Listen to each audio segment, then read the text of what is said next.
In the summer of 1997, in a small town called Millbrook, nestled between forgotten highways and dying factories, something impossible was happening. Cars that hadn't run in decades were suddenly purring like newborns. Engines that should have been scrap metal were performing better than anything rolling off Detroit assembly lines. And at the center of it all was a man whose very existence would challenge everything we thought we knew about time, technology, and the thin veil between what is and what could be. His name was Marcus Vail, and he was about to become the most dangerous mechanics who ever lived. But before we dive into this rabbit hole of impossibility, let me ask you something. Have you ever wondered what would happen if someone from our time suddenly had access to technology from decades in the future?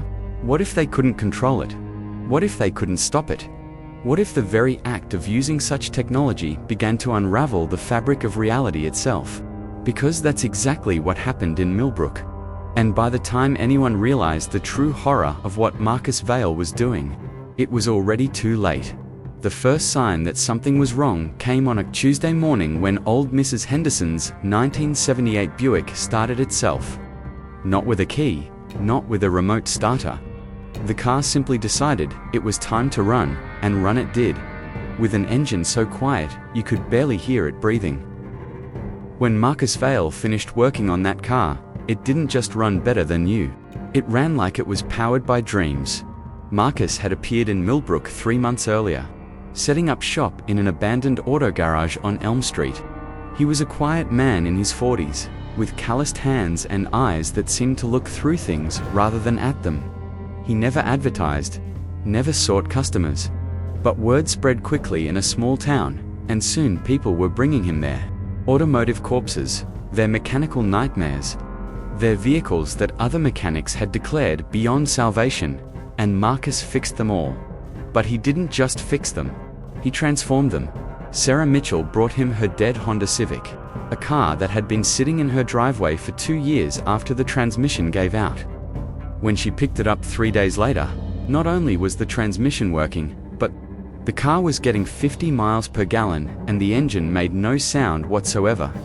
The speedometer now went up to 200 miles per hour, and when she accidentally hit the gas too hard, the car seemed to float above the road for just a moment. Tom Bradley's pickup truck came back with headlights that could illuminate objects 3 miles away with perfect clarity. The truck bed seemed larger inside than outside, somehow holding twice as much as it should. And when Tom tried to lift something heavy into the bed, the truck would lower itself automatically, as if it understood his needs.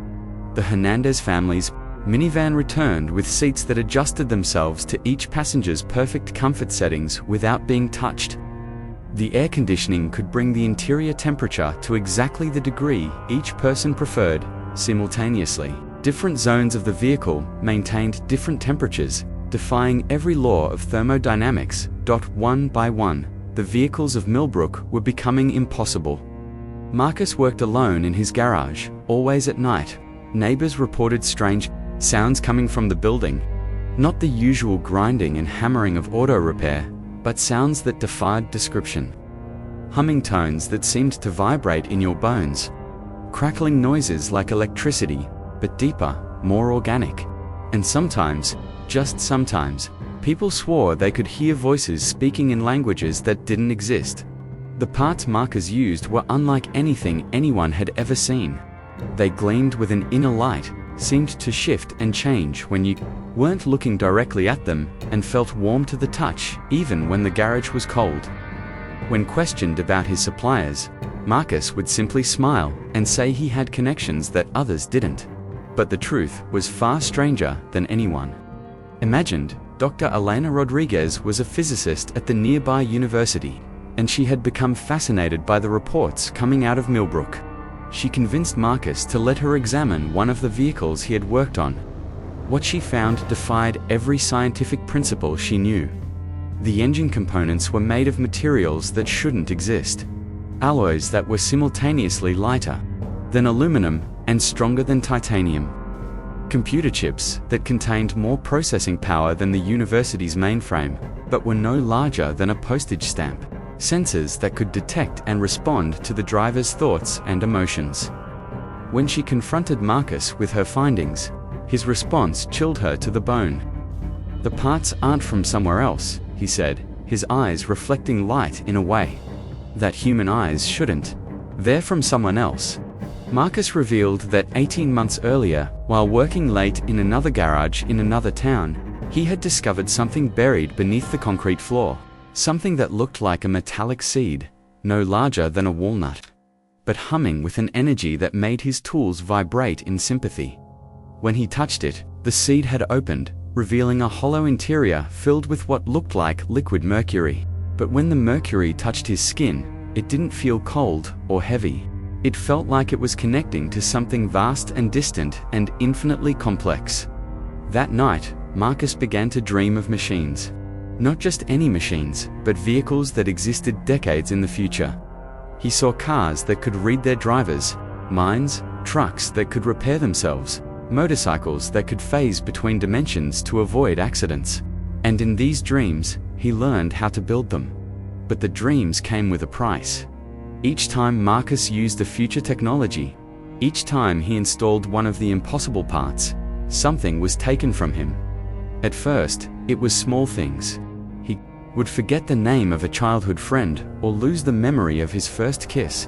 But as he fixed more and more vehicles, larger pieces of his past began to disappear. He started forgetting entire years of his life.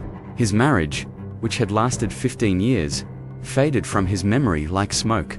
His children's faces became blurry, then unrecognizable, then gone entirely. By the time he arrived in Millbrook, Marcus Vale wasn't sure who he had been before the seed found him. But the losses weren't just personal. The very act of bringing future technology into the present was creating ripples in time itself. Dr. Rodriguez began documenting strange occurrences throughout Millbrook, clocks running backward, photographs showing people who had died years ago, standing in recent pictures, children aging rapidly, then returning to their normal age within hours. The town's entire electrical grid began operating on principles that wouldn't be discovered for decades. The vehicles Marcus had repaired were becoming more autonomous, more intelligent. They began making decisions without their driver's input, taking routes that saved time in ways that defied traffic patterns, avoiding accidents that hadn't happened yet. Some even began refusing to start if their drivers had been drinking or were emotionally distressed. Then came the night when everything changed. Marcus was working on his most challenging project yet, a completely destroyed car from a fatal accident. The vehicle had been crushed beyond recognition, its driver killed instantly. But the family had begged Marcus to try, to see if he could somehow restore their loved one's final possession. As Marcus worked through the night, installing components that existed only in the dreams the seed had given him, something went wrong. The boundary between present and future began to blur. The garage filled with vehicles that hadn't been built yet, phantoms of machines from decades hence, and in the driver's seat of the restored car, something that wasn't quite human opened its eyes. The entity spoke in the voice of the deceased driver, but its words came from a future that hadn't happened yet. It spoke of wars fought with weapons that existed only in theory, of cities that had been built in locations where forests still stood, of people who had been born but wouldn't exist for another generation. Dr. Rodriguez arrived at the garage that night to find Marcus standing perfectly still in the center of the building, his eyes reflecting the same impossible light as the seed. Around him, dozens of vehicles hummed and moved without drivers, their headlights painting complex patterns on the walls. "He's not here anymore," the entity in the restored car told her. "He traded himself away, piece by piece, to bring our time into yours. But time doesn't like to be forced. It's fighting back." The next morning, the people of Millbrook woke to find their impossible vehicles had become ordinary cars again.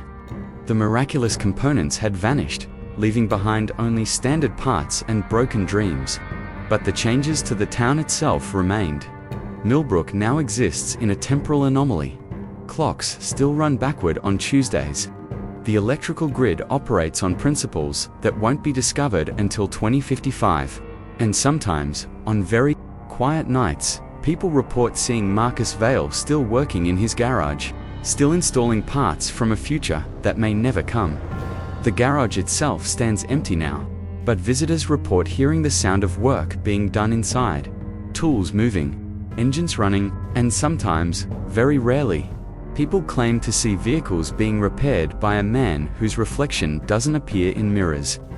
Using parts that cast no shadow, Dr. Rodriguez tried to document everything, to warn the scientific community about the dangers of temporal displacement technology, but her reports were dismissed as fiction, her evidence explained away as hoaxes.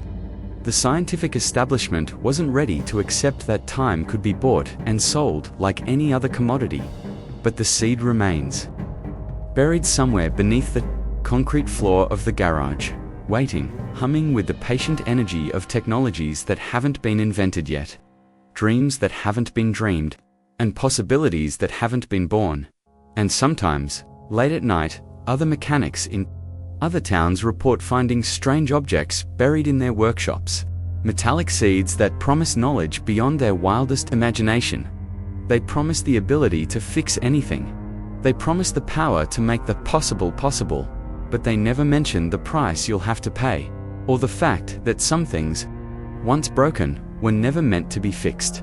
The story of Marcus Vail raises questions that science isn't ready to answer. Questions about the nature of time, about the price of knowledge, and about what happens when we reach too far into tomorrow and drag pieces of it back into today.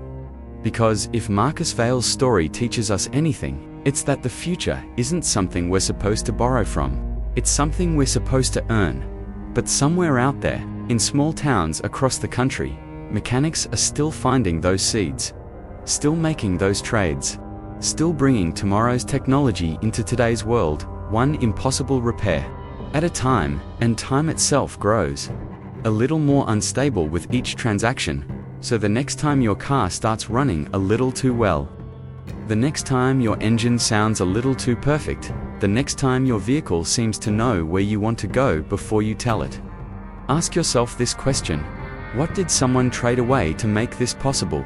Because in the end, everything has a price, even miracles, especially miracles. The question isn't whether Marcus Vail's story is true. The question is whether it's happening again, right now, in a garage somewhere near you, and whether you'd be willing to pay the same price he did for the power to fix anything, even if it means breaking everything else.